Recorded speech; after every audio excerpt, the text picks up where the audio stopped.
車好きヒラリーチャンネルのヒラリーです。今日はベゼルとカローラクロスの比較をしていきます。登場する4台は、ベゼルが EHEV-Z、EHEV-X、でカローラクロスがハイブリッド G とガソリンの G。ベゼルのね、ガソリンモデル乗れてないのがちょっと残念なんですけれども、それ以外の4台でも結構ね、車ごとの差を感じましたので、これで比較していきます。とりあえず自分がいいと思った順にこれを並べてみます。まずカローラクロスのガソリン。続いてベゼルの EHEV-Z。それからカローラクロスハイブリッド。で、ベゼル EHEV-X。どうしてこう思ったかというね、理由なんかも含めて動画で述べていきます。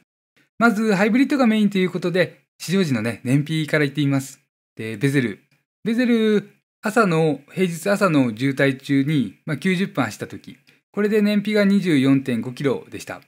で、山道を走った時、これ145キロ走りまして、表示された燃費は 22.7 キロ。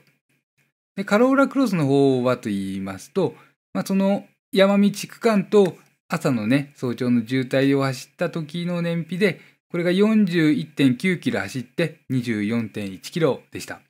そうですね、両方とも大人2人が乗って、で、エアコンがオンの状態で計測しています。で、あと、そうですね、深夜の幹線道路をメインにした、どれだけ燃費を伸ばせるかと走った時の燃費です。まずベゼルが、28.1 キロぐらい。で、これはあれですね、距離は50キロです。で、カローラクロスの方は、エコモードとパワーモードで両方で半々で走りまして、27キロと 28.9 キロでした。なので、大体同じぐらいで、気持ちね、ベゼルの方がいいぐらいの感覚でしょうかね。カローラクロスね、パワーモードとエコモードで、ちょっと誤差以上かなっていう燃費差を感じましたので、この話から、パワートレインの話にね、入っていきます。カローラクロスのドライブモード、エコ、ノーマル、パワーとありまして、パワーモードの燃費がね、28.9 キロで良かったです。で、エコモードは27キロ。で、この差なんですけれども、バッテリーの残量とかっていうのをね、加味しないで述べさせていただきますと、エコモードの方が、スロットル特性がね、すごく緩すぎちゃって、極端にね、緩くなるんですよね。で、それで扱いにくかったのがあります。スロットル特性って、アクセル踏んだ量に対して加速する量です。よくね、言うトルクとかパワーっていうのは、全開した時の力でして、それ以外の領域はね、コンピューターでいくらでも調整が効く。なので、ドライブモードによって、そのスロットル特性っていうのが変わってきます。で、これで、そのエコモードがね、かなり緩かったので、発進で出ないんで、踏みすぎちゃう。いっぱい踏むと踏みすぎで無駄ができて、で、戻すときもね、場合によっては戻しすぎちゃう。で、この少しずつの無駄が重なっていったのかなと。いつもね、全力で燃費走行とかしてるので、こういう無駄を省きたいんですけれども、このカローラクロスのね、ハイブリッドはちょっと難しかったです。で、これで2キロぐらいのね、燃費差が出たのかなというところはあります。で、そうですね、パワートレインでじゃあ話を進めていきますと、エンジンで加速してる感じが強くて、乗り慣れた車のように乗れる感覚が強いのがカローラクロス。で、ベゼルの方も、そうですね、ちょっとラグを感じる時があるので、電気自動車的とは、ね、そこまでは言えないんですけれども、どちらかといえばね、比べれば、電気自動車的です。でほとんどの場面がね、モーターで走ります。で、エンジンは充電用。で、そうですね、印象としては、カローラクロスは、ラグなくグッと出てくれます。まずモーターの力で。で、その後エンジンの力が、2秒後ぐらいに乗ってくるんですけれども、そこでね、少し段付きを感じます。で、どちらかといえば、60キロぐらいからの加速が得意でしょうかね。50キロぐらいかな。で、ベゼルの方は、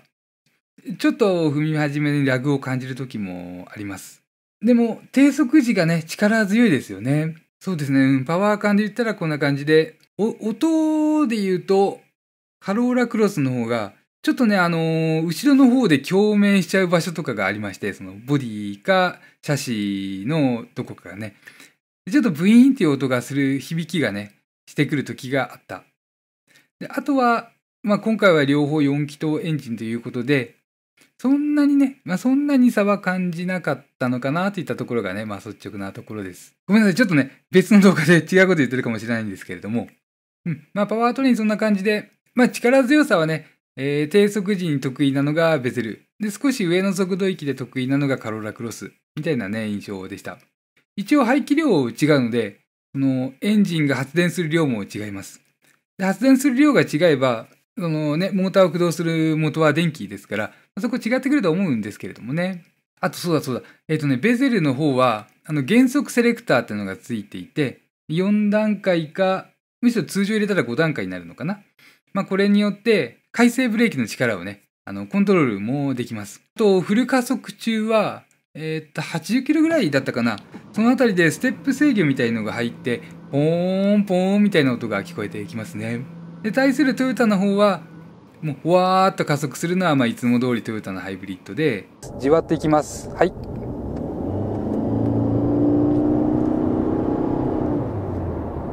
で、あれです。もう本当効率重視に徹してるみたいなね。そんな感じですかね。あまり無駄なことはしてないと思います。で、じゃあ、ここでちょっとね、内装に行きます。内装は、そうですね。ベゼルの方が繊細というか質感が高いというのは受けますかね。やっぱりちょっと、高いだけのことはあるなと。で、カローラクロスの方は少しね、少しというか、カローラらしいんですけれども、大味さも感じられて、クラス相応というかね、そんなに無理してないみたいなところを受けます。その分ね、値段安いですし、いいもの欲しければね、もうちょっとお金出して、ラブ4とかハリアーにしてくれっていうね、そういう、構造がね、わかりやすいですよね。で、ベゼルのね、結構、立派感あります。黒いから立派とか、ソフトパッドが立派というわけではなくて、鈍い艶とかね、雰囲気がいいですよね。で、メーターは、片側がね、液晶分になっていて、もう片側がアナログメーターです。あと、そうですね、シフトセレクター周りとか、で、カローラクロスの方は、シフトセレクターの周りはね、ちょっと凝っています。いくつかの素材が組み合わされていて、凝った作りをしている。で、それ以外はそうですね、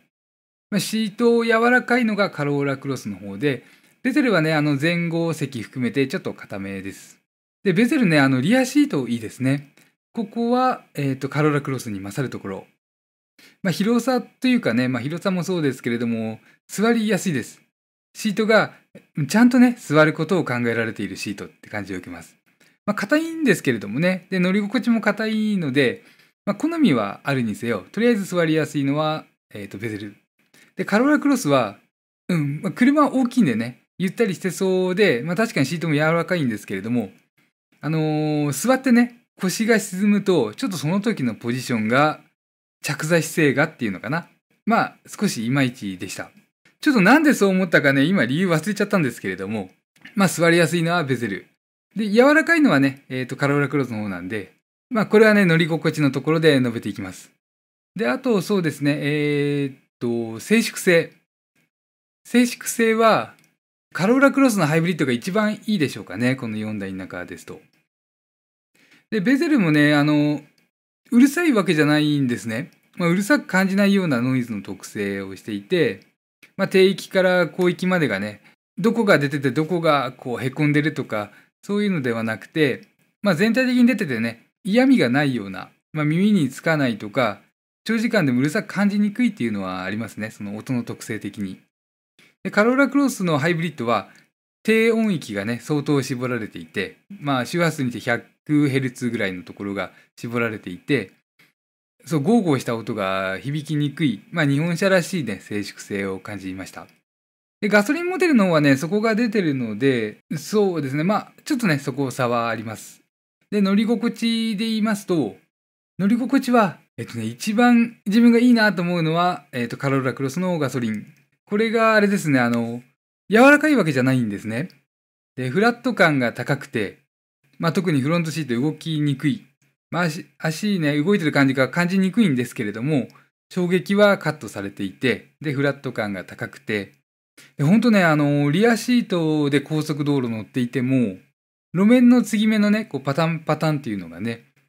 衝撃として感じにくいです。で、視線もね、目線っていうのかな。これも動きにくいので、快適に感じられます。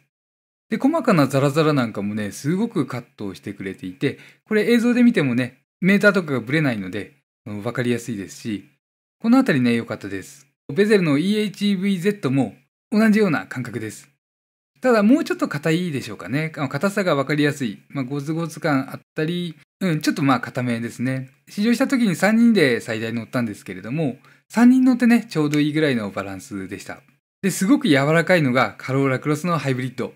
これは、あれですね。もう最近の車だと珍しいか、アクアがね、同じぐらいに柔らかかった記憶がありますけれども、カローラクロスのハイブリッドね、すごく柔らかいです。で、柔らかいのがお好きな人でしたら、カローラクロスのハイブリッド一択ってなりますかね。EHEV の X。これはですね、乗った個体ですと、あんまり良くはなかったです。ザラザラ感、ブルブル感あって、で、ゴツゴツ感もあって、ただ硬い足、動きにくい足っていう感じでしたかね。これがね、個体差かと思うところと、この辺ちょっとハンドリングの方で述べていきますけれども、タイヤが韓国ブランドでした。Z の方はね、確かミシュランだったと思うんですよね。で、この X のタイヤが、そのブランドによるね、差はないように、メーカーも納入されているんでしょうけれども、とにかくね、この X のついたタイヤが、まず輸入タイヤらしい特性を持っていて、温度によるね、差が大きい。夜、冷えてる時はね、すごいゴツゴツ感があって、昼間暖かくなったら柔らかくなってっていうのが、国産のタイヤよりね、分かりやすく、明確にね、差があったんですね。で、あと、そうですね。こんな悪いわけはないだろうってことで、空気圧を2度入れ直しました。しかも、1回抜いてから入れ直すっていう丁寧な作業を2回やって、でも何やっても変わらないんですよね。先に Z の方乗っていましたから、ってね、ちょっと考えちゃったぐらいです。それでね、ハンドリングの方に入っていきますと、中心はこの X かな。X のハンドリングが、これまたね、最近の車としてはちょっと曖昧さが強くて、左右のね、差も大きく感じられました。左に切るときと右に切るときの差なんですけれども、これがそうですね、言ってみれば差がある。で、これについては、サスペンションダンパーっていう部品がね、最大で 10% の誤差が認められているそうです。メーカーが納入してくるときにそのぐらいの差はね、仕方ないでしょうみたいなところがあるそうです。で、それもあるんで、最大でね、20% 差がつくということですかね。四輪でそういう計算でいいのかな。個体差があったのかなっていうのは、考えられます。でもそれ以外のところでもね、ぬちょっとしててね、あんまり自分の好きなハンドリングじゃなかったかなっていうか、最近のね、他の車が正確になりすぎたと。足柔らかくても、ハンドル軽くても、正確さがね、重視されたハンドリング。そうですね。そうすると雑な運転を許容してくれない方向に進んでまして、それで考えたらね、適度に曖昧な方がいいんですけれども、好みで言うとね、そんな良くなかったというか、ちょっと前の車みたいな感覚でしょうかね。それ以外で言いますと、すごくいいなと感じたのがカローラクロスのガソリンです。これもその乗り心地とハンドリングのバランス良くて、走りやすかったですね。カローラクロスのハイブリッドは柔らかいんでね、運転が難しいです。柔らかくて減衰力も弱いので、ちょっと入力を与えるとね、ぴょこんと動いちゃいます。ハンドル、ブレーキ、そうですね。で、ブレーキそんなに扱いやすくないので、神経を使うといった感じでした。そのブレーキで言うと、一番神経使ったのはカローラクロスのハイブリッドです。これ停止の時のね、瞬間が細かい操作を受け付けてくれないので、滑らかに止まりにくい。極限までね、滑らかなブレーキを求めた時ですけれども、滑らかに止まりにくい。に加えて、サスペンションの前がすごいね、動きやすいので、コクッと沈んだり、コクッと伸びたりっていうのがね、ほんのちょっとでもコクっていうのを感じやすくて、これ気にしてたら、もう車の運転楽しくないって感じちゃうほどでした。で、ベゼルのが完璧かと言えば、そうでもなくて、ここもね、ちょっと一癖あります。ベゼル、あれです。ブレーキのリンケージ、ブレーキをつってるね、なんでしょうかね、固定してる棒のところが、ちょっとね、合成感が足らないみたいで、踏んだ時にね、強く踏むと、ブニョッとなんかねじれるようにね、動くところがあります。普通の手時はね、すごい扱いやすい、普通に扱いやすいんですけれども、奥でね、ブニュっていくのは、停止してる車でブレーキ踏んでもわかるぐらいで、ここがね、ちょっと強くブレーキするときなんかでね、気になりましたね。まあ、あれです。合成っていうのは強度と違いますので、壊れやすいって意味じゃないです。合成は硬さで、強度は壊れにくさ。なので、その合成がなくてね、ちょっと変形しちゃってもね、壊れにくいって意味ではないので、実際使用していた問題はないと思いますけれども、ちょっとフィールは良くないって言ったくらいです。で、カローラクロスのガソリン。これまたありまして、カローラクロスのガソリン、ブレーキの時にね、前さすがね、もう全然動かないんですよね。ごめんなさい、まあ市街地レベルで。で、動かなすぎて、まあちょっとね、ダイレクトなところが出やすいっていうのがありますね。まあちょっとブニュッとしていたぐらいの方が、ドライバーのね、こうわずかな唐突な操作とかも吸収してくれますから、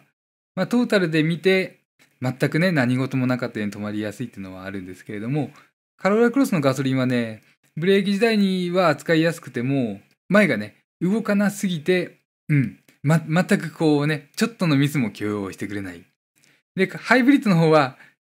動きすぎてちょっとのミスも許容してくれない、プラス、ブレーキのね、停止直前の細かいのを受け付けてくれないっていうのがありまして、まあ、どれも、そうですね、どれもちょっと難しいですかね。まあ、ただね、あれです。ホンダでもシビック EHEV なんかはブレーキ普通に扱いやすかったですし、トヨタでもシエンタのハイブリッドなんかはね、随分その辺改善されてきてますから、この辺もね、変わってくるとは思われます。で、あと、ボディ見切りですね。ボディ見切りはカローラクロスがすごくいいです。まあ、感覚が取りやすい。まあ、例えばコーナーとかで、外側から内側によってここに立ち上がるなんてね、こう、明確にラインを決めて、まあ、ついでにあと、途中で段差を避けるとかね。まあ、そういろいろ考えたときに、遠くを見ながらも、手前側のタイヤの位置の感覚が取れないといけないです。で、そういった走り方をするときに、カローラクロスの、まあ、左前輪の位置の感覚の取りやすさとか、左側の車幅の取りやすさっていうのはね、すごく生きてきます。で、ベゼルの方は、ボンネットのプレスラインが入ってて、それがね、一応目安にはなるんですけれども、かなりね、内側の方に入っています。なので、一瞬しか見ないような感じでね、走っていると、もっと外側があるのにないように、そこが外側に感じられて、その、ね、感覚が取りにくいっていったところにつながってきます。これがちょっとね、ベゼルのちょっと穴場ですかね。狭いところでじっくり見てれば、あ、この外側にもう少しあるんだな、ぐらいのね。で、セーフティーに回ればいいんですけれども、ちょっとね、まあ、ボディかっこいい代わりに、そこのラインの入り方がね、まあ、走りやすさとは違うかなっていうのはね、感じました。ということでね、一通り見てきて、まあ、問答無用でおすすめしたいなと思うのはカローラクロスのガソリンで、でも、その社名から受けるイメージとしてね、ベゼルっておしゃれ感ありますよね。まあこれはもうね、全然もう車の良し悪しとは関係なくて自分が思うところなんですけれども。で、カローラの方はどうしてもね、伝統的なビッグネームで長く続いてますし、いろんな方が乗られる車としてね、長く愛されてる車。まあ、なので、そうですね、もう新しさとかおしゃれ感とはちょっと違いますかね。で、内外装のイメージっていうか質感的に洗練されてるのもベゼルで、まあ自分としては乗ったらカローラクロス。でも、そうですね、それ以外のところでいいなと思うのがベゼル。あと、リアシート。リアシートで座りやすいと思うのはベゼルですね。でもベゼルだったら Z が欲しい。で、Z だと、今、300万円でしたっけ？お値段立派なんでね。まあ、この辺が悩むところでしょうか。で、まあ、あと今ですとね、あとこれに納期の問題も関わってきますので、まあ、トータルで見てどうかなっていうことになるかと思います。ということでね、あとチャンネル登録といいねボタン、どうぞよろしくお願いいたします。